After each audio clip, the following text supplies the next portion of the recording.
It wasn't the kind of secret you could hide forever, not when every shared glance at the dinner table was heavy with unspoken truths. The moment my brother walked in, his face a perfect mix of shock and disbelief, I knew the delicate balance I'd been clinging to was about to shatter. He froze in the doorway, eyes darting between me and the man I was never supposed to see this way. I could feel the heat rising to my face, but to my own surprise, I didn't look away. I didn't apologize. There was no turning back now, no carefully constructed lie that could undo what he had seen. As his voice broke the silence, trembling with anger and betrayal, I realized this was the moment everything would change, for better or worse. But honestly, I didn't mind. My name is Anna, and for as long as I can remember, my brother Eric and I have been two sides of the same coin.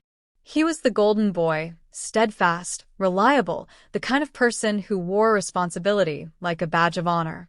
I was, well, the opposite.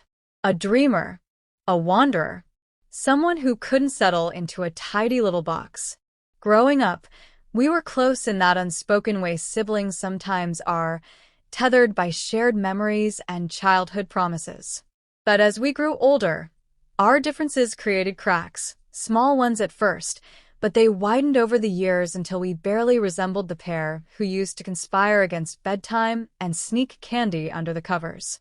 Eric's wife, Claire, was part of that divide, though not by any fault of her own.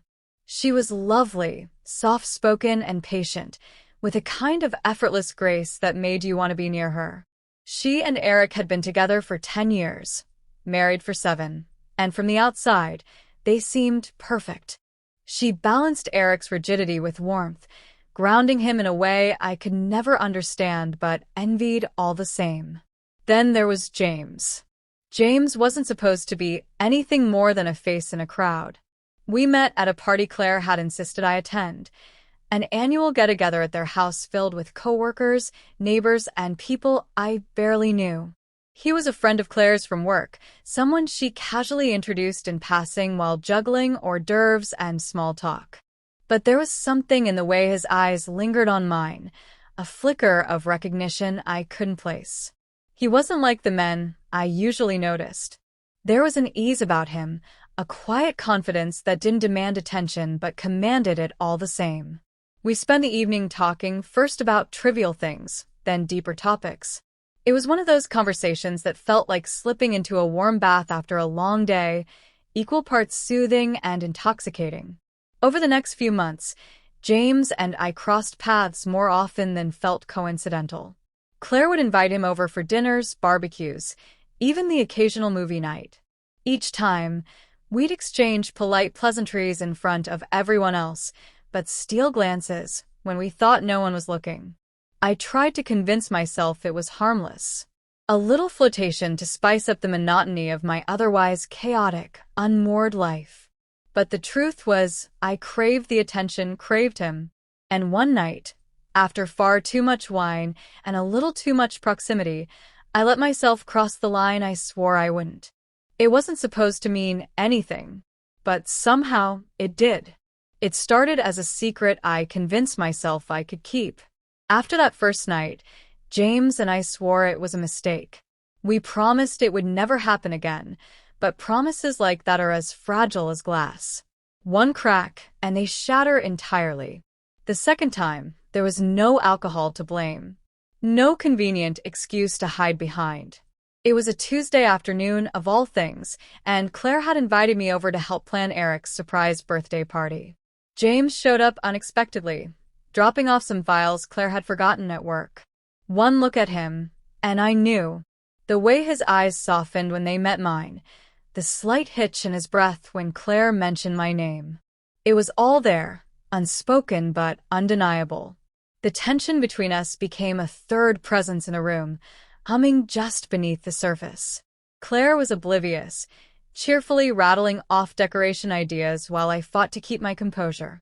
When James left, he brushed past me in the hallway, his hand grazing mine for the briefest moment. It was nothing really, but it sent a spark through me that I couldn't ignore. That night, I lay in bed staring at the ceiling, replaying the moment over and over. Guilt clawed at me, sharp and insistent. This was Claire. Sweet, trusting Claire, who had done nothing but welcome me into her home and her life. And Eric, my brother, the person who had always tried to look out for me, even when I didn't deserve it. What kind of person betrays people like that? But beneath the guilt was something else. Something darker and more selfish. For the first time in years, I felt seen.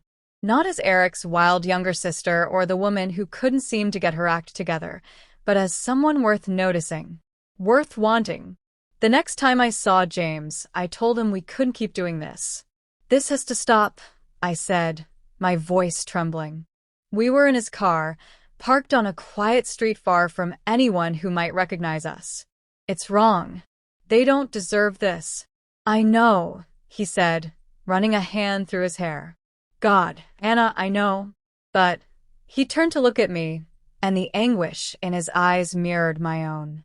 "I can't stop thinking about you. About us. There is no us," I said, though my resolve was already crumbling. "Isn't there?" he asked, leaning closer. "Tell me you don't feel it too. Tell me this doesn't mean anything to you, and I'll walk away right now." I opened my mouth to respond, but no words came out, because the truth was I did feel it. It did mean something. And that terrified me. We kissed then, a desperate, reckless kiss that felt like both a surrender and a betrayal. Afterward, as I sat in the passenger seat, my lips still tingling and my heart pounding, I wondered how long we could keep this up before it all came crashing down. The answer came sooner than I expected.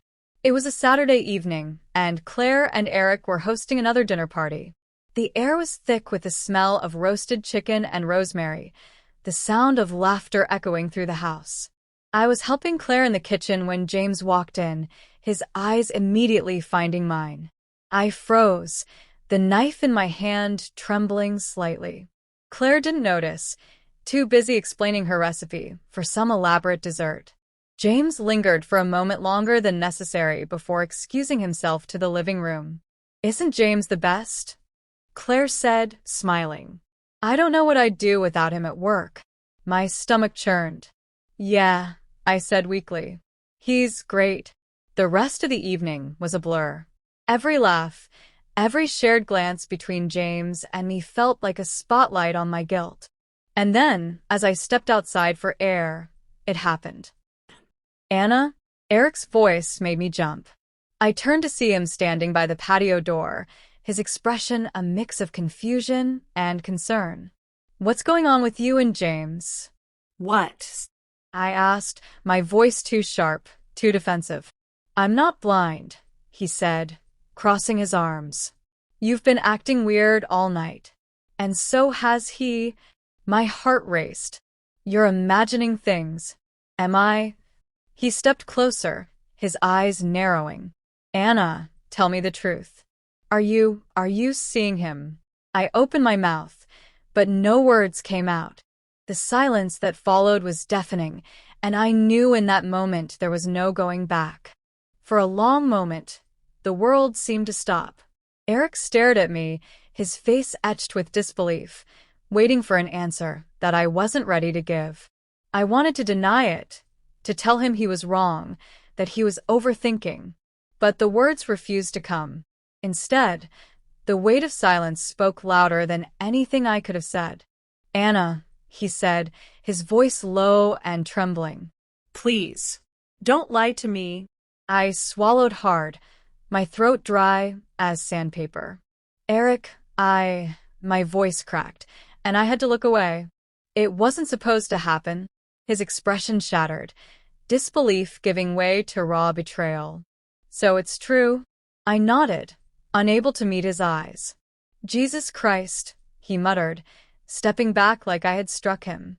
He ran a hand through his hair, pacing in short, agitated bursts. Does Claire know?" "No," I said quickly, panic lacing my voice. "She doesn't know. And she can't, please, Eric, you can't tell her." He stopped pacing and turned to face me, his jaw clenched so tightly I thought it might crack. You're asking me to keep this from my wife? From the woman who trusts you like a sister? I winced at his words, the shame clawing at me. I know I messed up, Eric. I know I've hurt you and Claire, but what, Anna? He snapped, his voice rising. Do you love him? Is that what this is? The question hit me like a punch to the gut. Love? I hadn't let myself think about it in those terms, hadn't dared to name the storm of emotions swirling inside me. But in that moment, with Eric's gaze boring into mine, I realized I didn't have an answer. I don't know, I admitted, my voice barely above a whisper. He let out a bitter laugh, shaking his head. Unbelievable. You don't even know. You've thrown a grenade into our family for, what? A fling? A distraction? It wasn't like that, I said, my voice pleading. I didn't mean for this to happen. It just did. That's not good enough, Anna, he said, his voice breaking. Do you have any idea what you've done? To Claire? To me? Tears pricked my eyes, but I forced them back. I'm sorry, Eric. I'm so sorry. Sorry doesn't fix this, he said, his anger giving way to something deeper, something that sounded a lot like heartbreak. You've betrayed us. Both of us. How am I supposed to look Claire in the eye now? How am I supposed to pretend I don't know? The weight of his words crushed me, each one a reminder of the destruction I had wrought. I never wanted to hurt you, I said, my voice trembling. But you did, he said, his voice quiet but heavy with finality. And now I have to figure out what to do with that. He turned and walked back into the house, leaving me alone on the patio with the cold night air and the sound of my own ragged breathing. For a long time, I just stood there, staring at the door he had closed behind him. Inside, I could hear the muffled sounds of laughter and conversation, oblivious to the storm brewing beneath the surface. Claire's voice floated above the rest, light and cheerful, a painful reminder of everything I had put at risk. As the night wore on, I stayed outside, my mind racing with guilt, fear, and the sickening realization that nothing would ever be the same again. In the days that followed, the silence between Eric and me was deafening. He didn't tell Claire, at least not immediately, but the strain was impossible to miss. At family dinners, he barely met my eyes, his usual jokes and lightheartedness replaced with a guarded tension. Claire, ever trusting and kind, didn't seem to notice, though the weight of my guilt made every shared moment with her unbearable. James and I stopped seeing each other. There was no formal goodbye, no dramatic ending, just a quiet acknowledgement that we had gone too far. The last time we spoke, he looked at me with an expression I couldn't quite read, part regret, part longing, part relief. This was always going to end this way, he said softly, and I nodded, unable to find the words to respond. But the damage was already done. Eric and I had always been opposites, but now we were strangers. For weeks, I tried to repair the fractures, but every attempt was met with cold indifference or sharp words that left me retreating further into my own guilt. I thought about confessing to Claire, coming clean, and taking whatever consequences came my way. But I didn't. Maybe that makes me a coward, or maybe it was selfishness disguised as mercy. Either way, I told myself that sparing her the pain of knowing was the least I could do, even if I wasn't sure I believed it. Looking back now, I wonder if things might have been different if I had made other choices, if I had been stronger, or braver, or less willing to give in to my own selfish desires. But regret, I've learned, is a useless currency. You can't buy back the past with it, and it rarely pays for the future. Eric and I speak occasionally, but the closeness we once shared feels like a memory from another life. Claire still smiles at me the way she always has, her kindness like a knife twisting in my chest. And James? He's a ghost now, a shadow I catch in the corner of my mind on quiet nights when the weight of it all feels too heavy to bear. Some choices leave scars, and some mistakes follow you like a second skin. I don't know if I'll ever forgive myself, or if Eric ever truly will. But if there's one thing I've learned, it's this. Betrayal doesn't just break relationships, it reshapes them, leaving cracks and fault lines where there once was solid ground. And sometimes, the hardest thing to face isn't the person you've hurt. It's the reflection staring back at you, asking a question you'll never fully answer. Was it worth it?